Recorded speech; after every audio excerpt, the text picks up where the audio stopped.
Here we have another RC circuit. The capacitor is initially uncharged. Then we close the switch.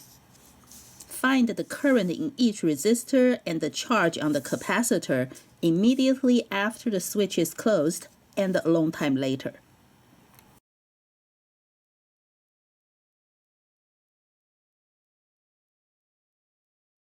When we close the switch, we make a change to the circuit. Immediately after the change is made, the charge on the capacitor is the same as before, because it takes time to change the charge on a capacitor. Since this capacitor is initially uncharged, immediately after the switch is closed, the charge on the capacitor is still 0. And since Q equals to CV, Q being 0 means the voltage across the capacitor is also 0. This means we can pretend that the capacitor is like an ideal wire, and the circuit is like this one. We can pretend that the capacitor is like a wire because a wire allows charging current to flow. And since V equals to IR, with the ideal wire's resistance being 0, the electric potential across the wire is also 0, just like an uncharged capacitor. In this equivalent circuit, 10 and 15 ohms are in parallel, and together they are in series with the 2 ohms. We can simplify the circuit by first finding the equivalent resistance of these two in parallel. For resistors in parallel, we have 1 over R equivalent equals to 1 over 10 plus 1 over 15, which is 1 over 6. That means the equivalent resistance for these two in parallel is 6 ohms. So we can simplify this circuit to this one. 2 and 6 now are in series, so the current in the 2 ohms is the voltage 24 volts divided by 6 and 2 in series, so we get 3 amps. And that's 3 amps going this way. So the battery pushes 3 amps of current through the 2 ohms. And this 6 ohms gets 3 amps, but the 6 ohms is really these two in parallel. So the 3 amps gets to here and then splits into 2. 10 and 15 are in parallel, so they get the same voltage. They get the same voltage as their equivalent. So the voltage of the 10 ohms equals to the voltage across the 15 ohms equals to the voltage across the 6 ohms. And to find the voltage across a resistor, we do I times R. The 6 ohms gets 3 amps and the 6 ohms. Therefore, it is 18 volts. So the 10 ohms and the 15 ohms, they each also get 18 volts. So the current through the 10 ohms will be 18 volts divided by 10, 1.8 amps.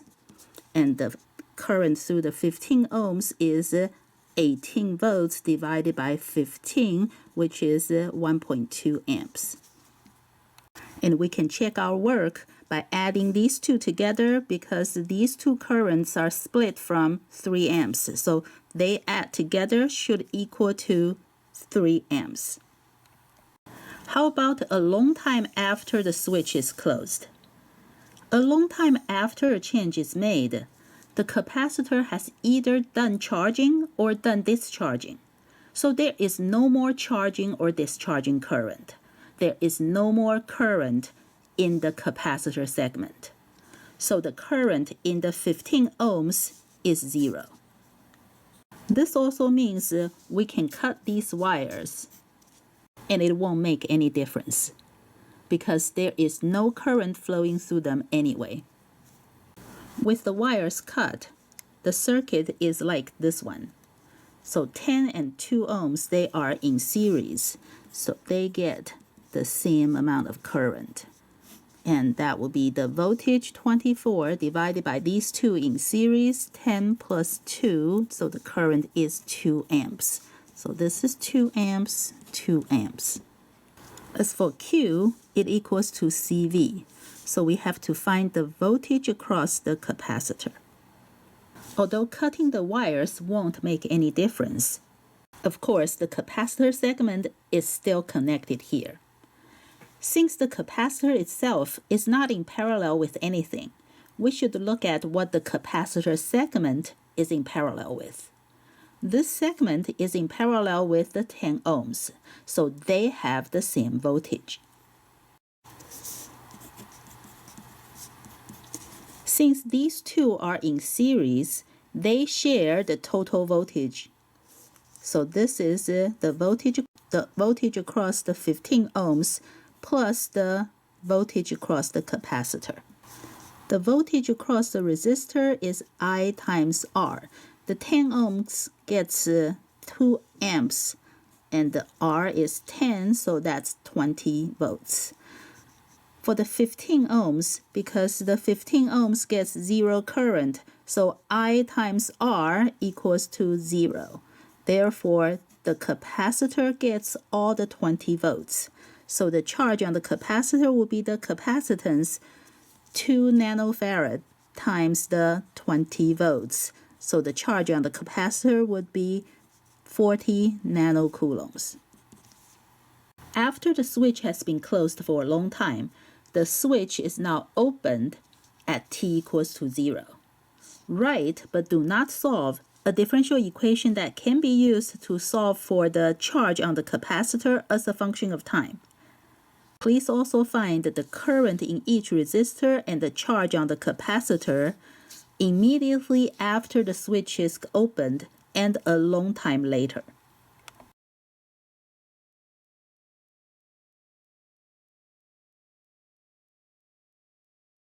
In a circuit problem, to write the differential equation, we will start with the loop rule. Before the switch was opened, the battery pumps positive charges out of its positive terminal, so the top plate of the capacitor is positively charged, and the bottom plate negatively charged. After the switch is opened, the battery is disconnected and the capacitor will discharge through this loop. Since the top plate is positively charged, the discharging current would flow in a counterclockwise direction. To write the loop rule, I'm going to start from here and go clockwise. So first I go across this resistor against the current, so the potential goes up by I times R. And then I go across the 15 ohms also against the current, so the potential goes up again by I times R. And then I go across the capacitor from the positive to the negative plate. That means the potential is going to decrease by whatever voltage we have across the capacitor. And the voltage across the capacitor is Q over C. Now I'm back to the starting point, so the total change in voltage in electric potential is 0. Combining these two terms, I get I times 25 minus the charge divided by the capacitance, that's 2 nano, equals to 0. Now I have one equation, but two unknowns, I and Q. With one equation, I would like to have one unknown, so I need to replace one of these two in terms of the other. In this case, I can replace I with dq dt. So I have dq dt times 25 minus q over 2 times 10 to the negative 9th equals to 0. The only thing is, during discharging, the charge Q on the capacitor is decreasing, so dq dt is a negative number. However, counterclockwise is the correct direction for discharging current, so our I should be positive. Therefore, we have to add a negative sign here to make sure that our correct direction current is positive. So this is our differential equation. Now let's find the current and charge immediately after the switch is opened. When we open the switch, we make a change to the circuit.